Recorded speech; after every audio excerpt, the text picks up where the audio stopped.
Ouais l'équipe, salut à tous, j'espère que tout le monde va bien. On se retrouve pour le petit débrief Nantes Paris Saint-Germain, score final 0-1 en faveur du PSG. Donc, avec cette victoire, avec ces 3 points, nous comptons actuellement 11 points d'avance sur l'AS Monaco qui samedi a fait match nul contre Montpellier. Donc, ce match d'hier soir, plus ou moins difficile.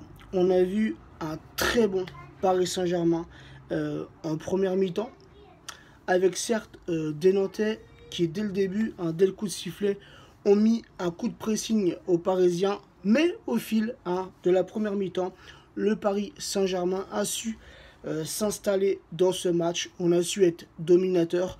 On a su, confisquer le ballon à cette équipe nantaise. La compo qu'Unai Emery avait choisi hier soir, le classique 4-3-3 avec Areola dans les cages, Alves latéral droit, Kurzawa latéral gauche, la charnière centrale Marquinhos Kipembe, notre milieu de terrain Lo Celso en sentinelle, Rabiot milieu gauche, Verratti milieu droit, et notre attaque, le retour de Cavani en pointe, Di Maria ailier gauche en l'absence de Neymar, Mbappé ailier droit. Donc comme je viens de le dire, une première mi-temps où on a vu un très bon Paris Saint-Germain, surtout avec ce milieu Lo Celso, Rabiot, Verratti, un milieu rotatif. C'est-à-dire que les joueurs,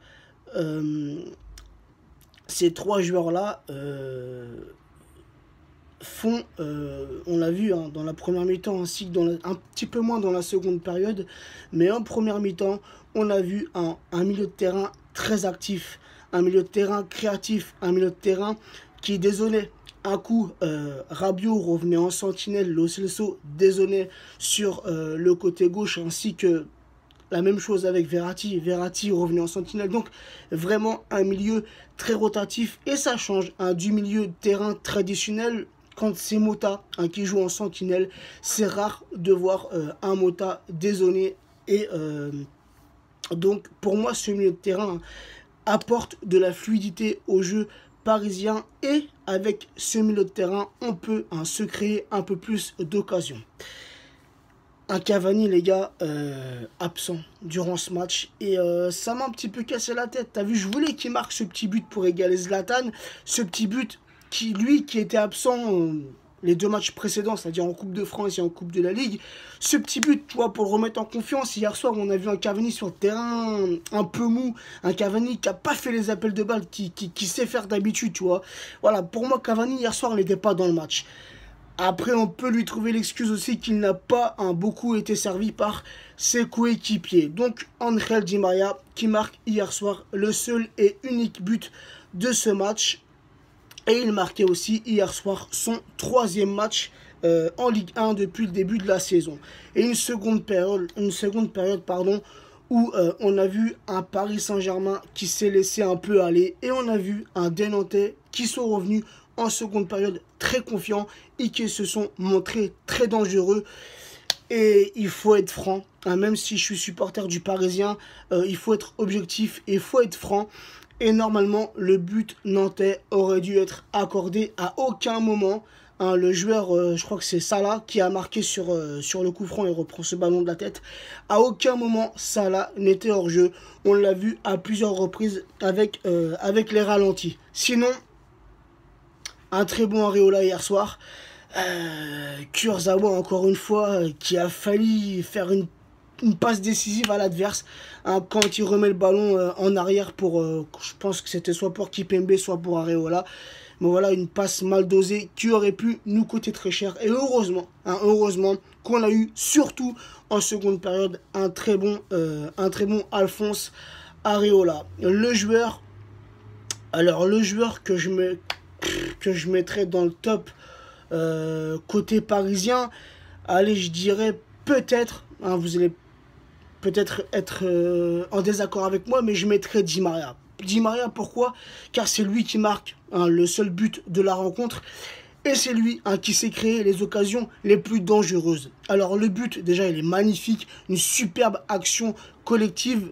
Ça part de Edinson Cavani qui récupère ce ballon, qui efface un ou deux joueurs, qui la remet dans la surface. Mbappé, intelligemment, laisse passer ce ballon entre ses jambes. Et Di Maria peut finir l'action tranquillement. Mais par contre, il te rate 2 autres buts dans ce match. Et c'était 2 autres buts qui, normalement, doivent finir au fond des filets. Donc, voilà, hier soir, on n'a pas vu, comment dire, de très grands joueurs parisiens. Une première mi-temps très bonne, comme je viens de le dire. Mais une seconde mi-temps, les gars, où il y a beaucoup de choses à revoir. Et j'ai l'impression qu'on fait pas mal de matchs comme ça. C'est-à-dire, soit on fait une bonne entame de match, une bonne première mi-temps, et en deuxième mi-temps, les gars, on se laisse aller. Ou alors, l'inverse. Une entame de match difficile et en deuxième mi-temps, on cartonne tout. Ce qu'il faut, c'est jouer 2 mi-temps identiques. 2 mi-temps identiques et tuer le match quand on doit le faire. Petite statistique sur Edinson Cavani hier soir qui est sorti en cours de match remplacé par Meunier. Encore un changement. Alors Unai Emery, depuis un petit moment, il fait de bonnes choses. Notamment sur le terrain là. Moi, je le kiffe. Le fait que ce soit Lo Celso, Sentinelle, Rabiot, Verratti.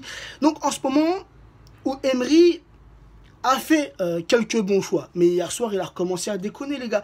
Comment tu peux faire sortir Edinson Cavani pour le remplacer par un latéral droit? J'ai pas compris. Donc, j'étais content que Meunier rentre sur le terrain. Ça, il n'y a pas de problème.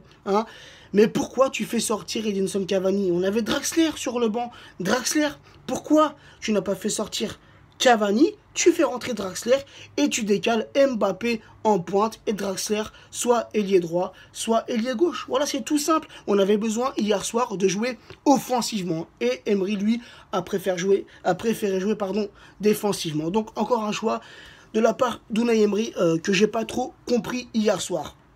Donc, les petites statistiques sur Edinson Cavani hier soir. Dans toute la rencontre, c'est seulement 27 ballons touché, 23 passes réussies, 0 tir. Cavani hier soir a tiré 0 fois au but nantais. Donc maintenant, les petites statistiques de cette rencontre. 32% de possession de balle pour les Nantais, 68% pour le Paris Saint-Germain, 12 tirs côté Nantais, 17 tirs côté parisien, 3 tirs cadrés côté Nantais, 0 au fond des filets, 2 tirs cadrés côté parisien, 1 au fond des filets, 76% de passes réussies pour les Nantais, 88% de passes réussies pour les Parisiens, 2 corners côté Nantais, 5 corners côté parisien, 20 centres côté nantais, 25 centres côté parisien. Et un arbitrage, les gars, hier soir, très très loin d'être du haut niveau. On a vu un Tony Chaperon, alors je sais pas ce qui s'est passé dans sa tête. Alors déjà, comme je vous l'ai dit, un but qui aurait dû être accordé aux Nantais sur leur coup franc en seconde période. Mais alors, l'action là en fin de match, j'ai rien compris. Donc Tony Chaperon est devenu en quelques heures la risée du net. L'image a dû faire le tour du monde, bien évidemment. Et il y a de quoi se moquer, les gars. Un arbitre à ce niveau, comment peut-il péter un plomb? Et normalement, cet arbitre-là doit être sanctionné. Quand tu revois l'action, le pauvre joueur nantais, je pense que c'est Diego ou Costa, un truc comme ça, il court pour venir prêter main forte à sa défense sur l'action de Kylian Mbappé en fin de match. L'arbitre, c'est lui-même, c'est l'arbitre lui-même qui vient se prendre dans les pieds du joueur nantais. L'arbitre tombe par terre et veut faire un tacle au joueur nantais. C'est une image vraiment incroyable. Moi, depuis que je suis petit, je regarde le foot, j'ai jamais vu ça. Dans n'importe quel match, dans n'importe quel championnat, j'ai jamais vu ça. Il faut que ça tombe sur nous en Ligue 1, un soir où c'est le Paris Saint-Germain qui joue. C'est un truc de fou. Donc, cette image où l'arbitre veut tacler le joueur il comprend rien, tu vois. Le joueur, il a rien fait. Il n'a pas cherché à faire une faute à l'arbitre, tu vois. Et l'arbitre, donc, il siffle après l'action d'Mbappé, et tu vois que l'arbitre il met un deuxième carton jaune et il sort un carton rouge. Non mais pourquoi? Mais le pire, j'ai envie de vous dire que le pire, c'est même pas ça le pire. Le pire, c'est qu'il nous donne un coup franc, à nous, aux joueurs parisiens, un coup franc. Mais comment tu peux... Je sais pas comment tu peux faire cette erreur. Encore, tu te trompes. Hein, dans le sens où tu as pensé que le joueur il a voulu tacler. Oui, ça va très vite. Peut-être qu'il a eu ce ressenti, l'arbitre. Mais comment tu peux accorder un coup franc aux joueurs parisiens? Comment? Mais moi, j'ai pas compris. Et heureusement hein, que sur cette action, on n'a pas marqué. J'aurais même été à la place d'Alves. Hein, j'aurais redonné ce ballon tranquillement au Nantais. Je l'aurais même sorti en touche. Parce que pour moi, voilà, c'était pas un coup franc mérité. Pas du tout. C'était du grand n'importe quoi. Donc, grosse faute d'arbitrage hier soir. Donc voilà l'équipe. Une victoire parisienne. Une victoire courte. 1-0. On a vu, hein, surtout en seconde période, une très belle et très bonne équipe nantaise qui pour moi mérite cette place de 5e du championnat. Donc voilà l'équipe, le petit débrief il est terminé et nous on se retrouvera demain pour l'avant-match Paris Saint-Germain-Dijon. Sur ce l'équipe, bonne journée à vous, ciao ciao.